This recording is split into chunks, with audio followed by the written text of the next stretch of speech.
Жетісу облысы Ақсу ауданы Жансүгіров елді мекенінің маңындағы республикалық маңызы бар Алматы-Өскемен автомобиль жолының бойында мал айдау жолдарының жоқтығы жөнінде әлеуметтік желілерде талқыланып жатқан бейнеүндеулерге байланысты келесіні хабарлаймыз.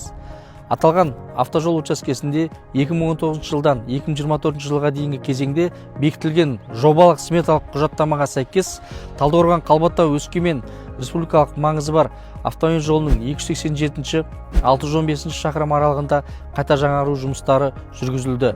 Оның ішінде жобаға сәйкес барлық жасанды құрылымдар мен мал айдау жолдары да қамтылды.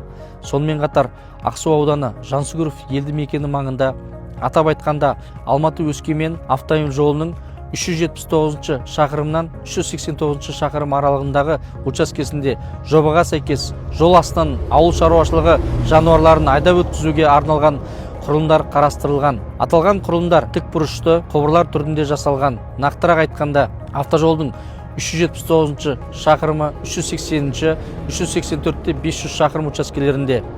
Қорытындылай келе, аталған автомобиль жолында жол пайдаланушылардың қауіпсіздігін алдын алу мақсатында жобаға сәйкес арнайы жер асты мал өткелдері мен торлық қоршаулар, арнайы жол белгілері орнатылған.